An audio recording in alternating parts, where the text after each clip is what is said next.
No verão de 1176, enquanto Saladino estava em campanha contra seus rivais Zengide, perto de Alepo, Balduin, o quarto de Jerusalém, chegou à maioridade e assumiu pleno poder como rei. Como primeiro ato de governante independente, recusou ratificar o tratado de paz de seu regente com Saladino. O jovem rei reuniu seu exército e atacou as terras de Saladino perto de Damasco. Com isso, o jovem rei revelou suas atitudes. Ele não queria permitir que Saladino continuasse a ganhar poder e se tornasse uma ameaça cada vez maior para o reino de Jerusalém. Ele queria levar a luta ao inimigo.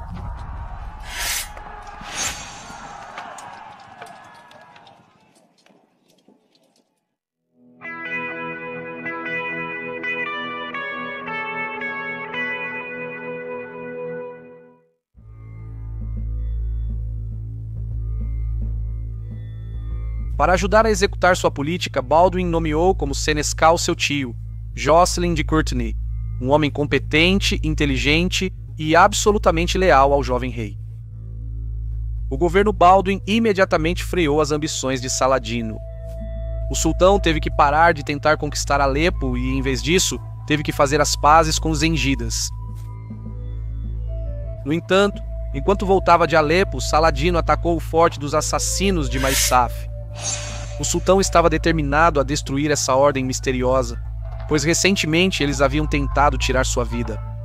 Infelizmente, a tentativa foi feita pelos mamelucos, considerados totalmente leais à dinastia Aiúbida. O sultão temia que os assassinos tivessem se infiltrado em seu círculo íntimo e possivelmente acreditava que a única forma de eliminar a ameaça seria destruí-los por completo. Em 1º de agosto de 1176, o rei Balduin IV reuniu o exército de Jerusalém, uniu-se às forças do conde Raymond de Trípoli e invadiu o território de Saladino ao redor do Vale Bacar. O sobrinho de Saladino, Turanshah, reuniu um exército e tentou interromper a invasão franca, mas o jovem rei o derrotou completamente na Batalha de Baalbek. Saladino recebeu notícias do desastre e prontamente abandonou sua campanha contra os assassinos. Novamente, o jovem Balduin atrapalhava seus planos.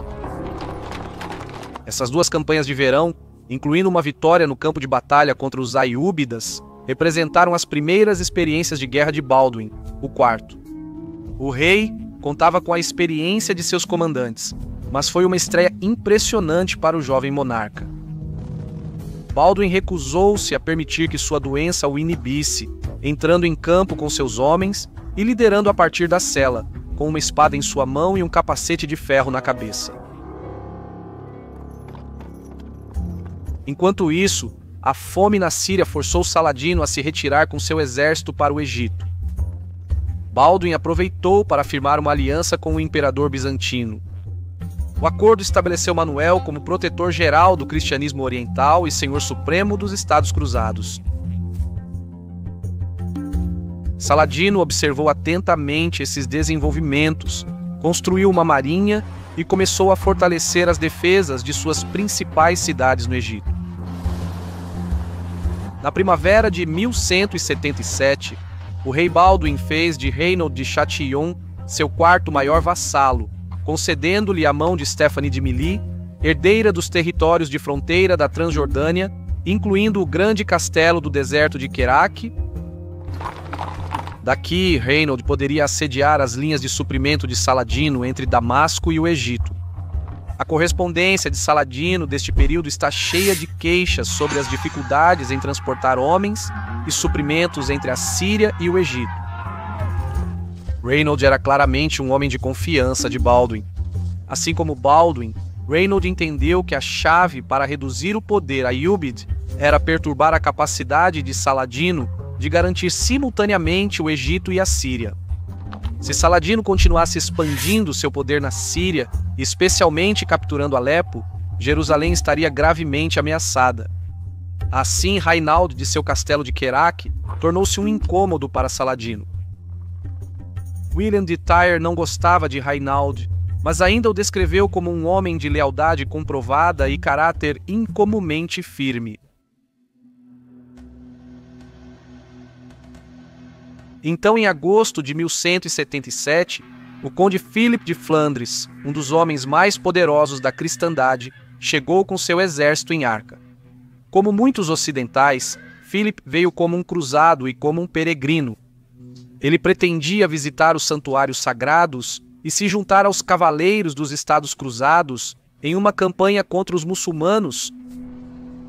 Os habitantes do Reino Cruzado acolheram a chegada de Philip. O rei Baldwin considerou a visita um presente divino. Recentemente, a lepra de Baldwin havia piorado. O conde de Flandres parecia ser a solução para os problemas do rei. Baldwin ofereceu ao conde seu próprio reino, solicitando que Philip assumisse o fardo da coroa e a defesa de Jerusalém. Philip recusou, dizendo que sua visita seria curta e que logo retornaria para Flandres. Baldwin, portanto, pediu que o conde se juntasse a ele na invasão ao centro de poder de Saladino, no Egito.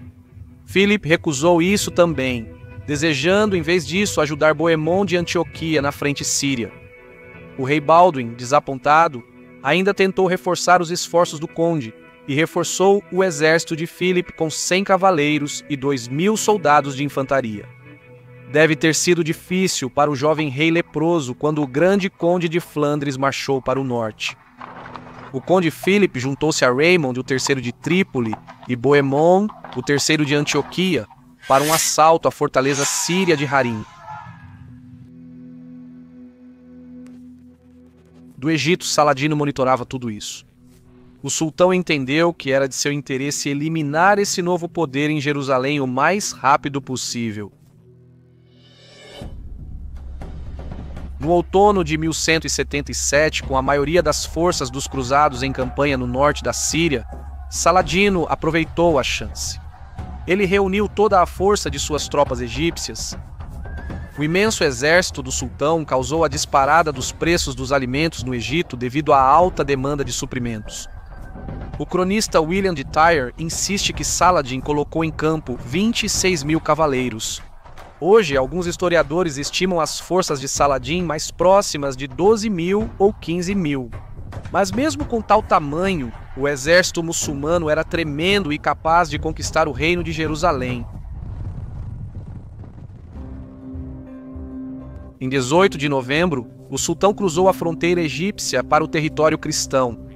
Ciente da fraqueza dos cruzados, Saladino avançou calmamente pela costa da Palestina, devastando terras agrícolas e saqueando. O grão-mestre Odo de Santa Amand reuniu os cavaleiros templários em sua fortaleza de Gaza, mas Saladino contornou a fortaleza dos templários e dirigiu-se para Ascalon, uma das principais cidades costeiras de Jerusalém. Enquanto isso, o rei Baldwin reuniu as poucas tropas disponíveis para ele. Juntaram-se ao rei os principais barões Baldwin de Ramla e Balian de Ibelin, bem como Renan de Châtillon.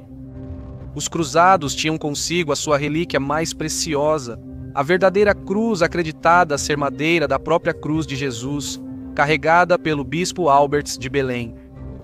A cavalaria do jovem rei totalizava apenas cerca de 450 cavaleiros e alguns milhares de infantaria.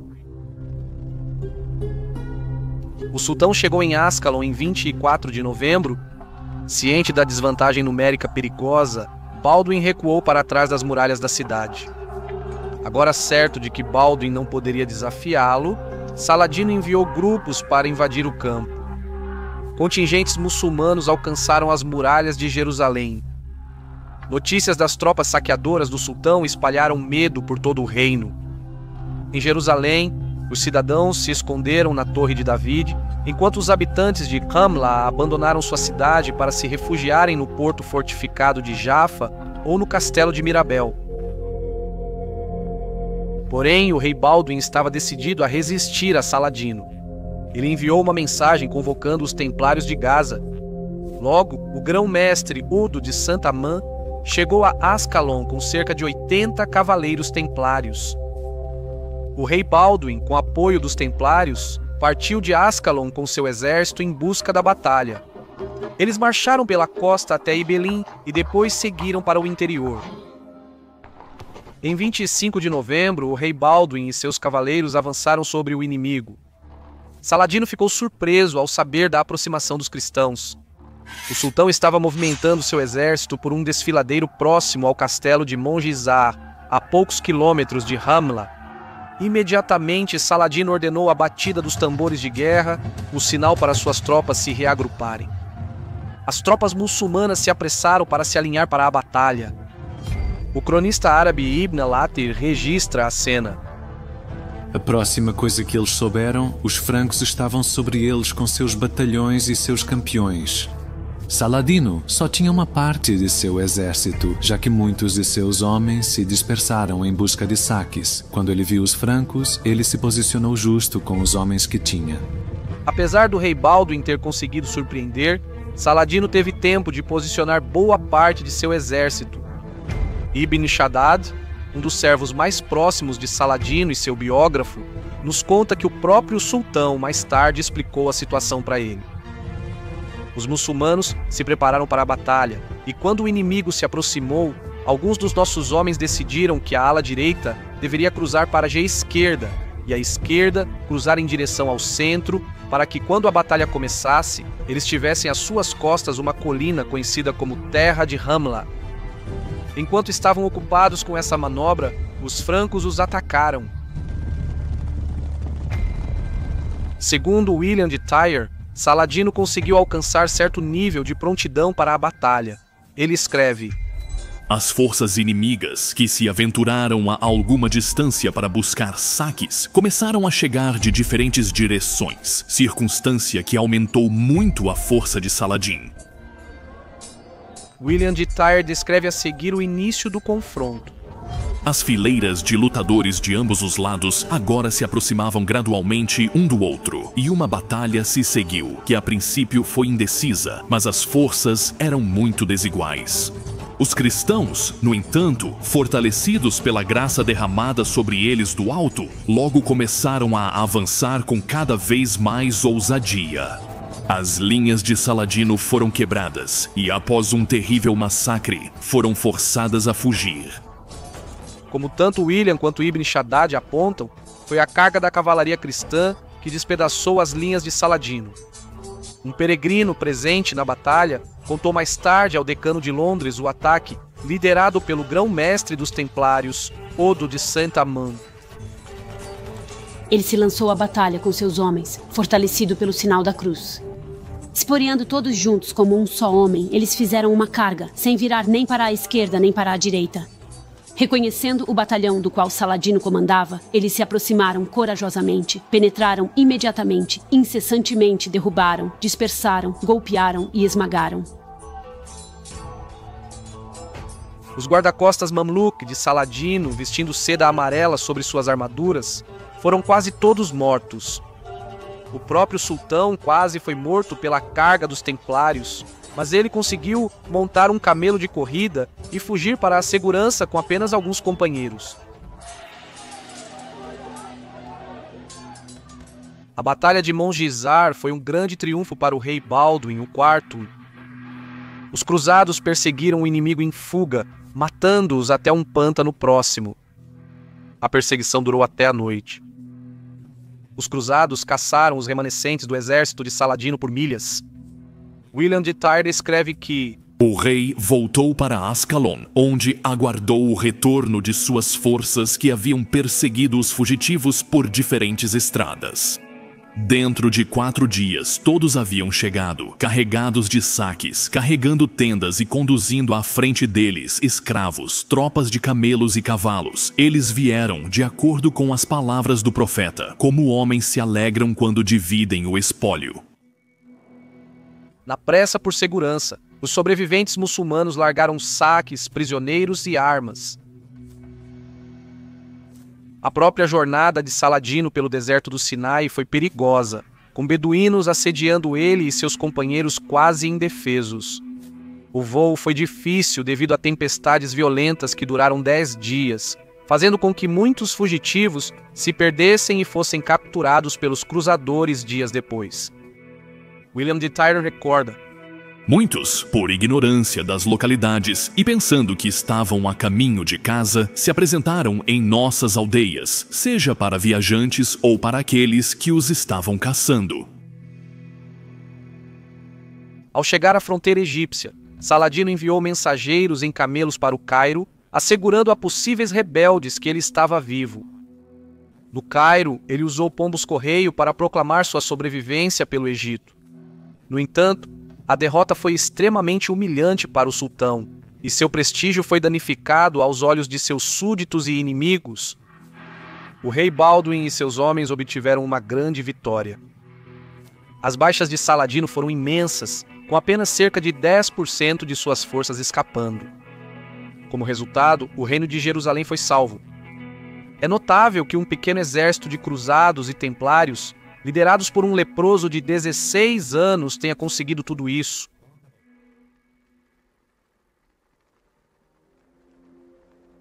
Mas Baldwin sabia que Saladino traria mais desafios no futuro.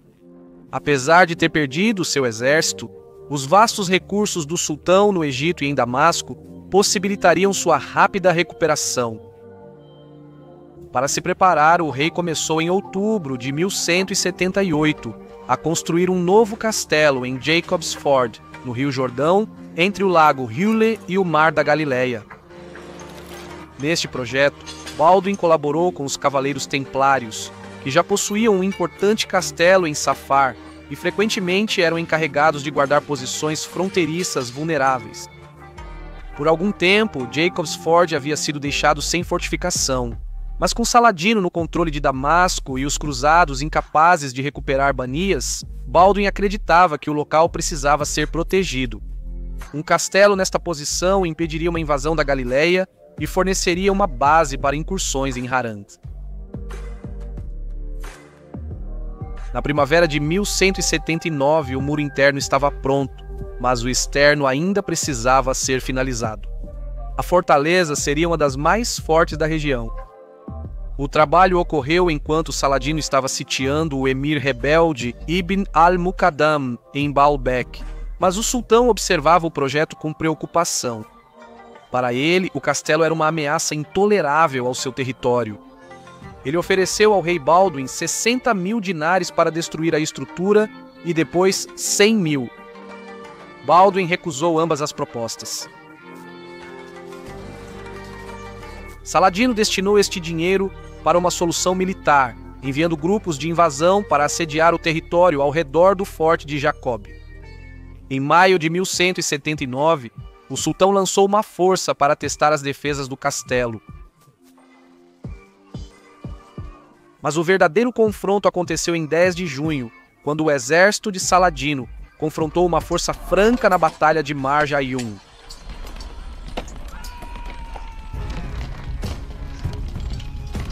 A batalha ocorreu entre o rio Leontes e o Alto Jordão, a noroeste de Banias. Saladino iniciou a campanha posicionando seu exército em Banias. Daqui, ele enviou grupos de invasão para queimar as aldeias a leste de Sidom. O rei Baldwin reuniu seu exército e marchou para aliviar o distrito ameaçado. Os cristãos partiram de Tiberíades, em direção ao castelo dos templários de Sefard, para Toron, e então para o flanco leste da planície costeira com vista para Marj Ayun. Daqui, os cruzados podiam ver as tendas do exército principal do sultão. O rei e seus comandantes decidiram atacar imediatamente, visando surpreender os muçulmanos. A cavalaria cristã avançou à frente de sua infantaria, esperando lançar uma carga decisiva. No início, foi isso que ocorreu. As tropas de Baldwin surpreenderam os destacamentos de Saladino enquanto voltavam de saquear as aldeias. Despreparados, os cavaleiros muçulmanos foram rapidamente derrotados e fugiram. Os francos agora se moviam para encerrar a campanha. Uma divisão do exército cristão atacou o acampamento do sultão, enquanto Raimond de Trípoli e os templários tomavam a região alta entre Marj Ayun e o desfiladeiro de Litani. A infantaria recolheu o espólio e descansou. No entanto, Saladin então executou um inteligente ataque surpresa. O sultão rapidamente reuniu suas tropas e avançou sobre os inimigos. Os cruzados foram pegos despreparados e derrotados terrivelmente. Os templários estavam na vanguarda do combate e muitos deles foram capturados ou mortos, incluindo seu grão-mestre, Odo de Saint-Amand. O próprio rei Balduin mal escapou com sua vida. Sua doença o incapacitou de montar, e ele teve que ser levado em segurança por seus cavaleiros. Muitos dos cruzados se refugiaram no castelo de Beaufort. No entanto, as perdas cristãs foram consideráveis. Foi uma vitória espetacular para Saladino e um sério revés para o rei leproso. O sultão conseguiu reabastecer seus cofres resgatando seus prisioneiros francos por sacos de ouro. Mas quando Saladino ofereceu um acordo de resgate ao grão-mestre templário, Odo respondeu rudemente que o único resgate de um templário é sua adaga. Saladino enviou o templário rebelde para passar o resto de seus dias preso em Damasco. Em 24 de agosto, Saladino lançou um ataque total ao castelo em Jacob's Ford. Em 5 dias ele o conquistou. Seus homens massacraram muitos dos que encontraram lá dentro, combatentes ou não. Os sobreviventes foram enviados aos mercados de escravos. Quando tudo acabou, uma ruína fumegante jazia no local do esplêndido castelo do rei Balduin. Saladino havia infligido um grande revés nas defesas do reino. No entanto, o exército muçulmano sofreu um surto de peste que matou muitos dos soldados de Saladino, incluindo 10 de seus principais emires. Ainda assim, a campanha foi um claro sucesso para o sultão. Ele seguiu isso invadindo as terras agrícolas ao redor de Tiberíades, Tiro e Beirute para espalhar terror e uma sensação de insegurança por todo o reino. Balduin IV mostrou uma incrível determinação durante este período difícil, mas a campanha de 1179 teve um grande impacto em sua saúde. Enquanto lutava ao lado de seus homens no terreno acidentado e lamacento ao longo do Jordão, a condição do rei piorou, e no final do ano, sua lepra havia avançado bastante. Balduin, sentindo-se próximo da morte, agiu para assegurar seu reino, enquanto seu grande inimigo Saladin ganhava cada vez mais poder.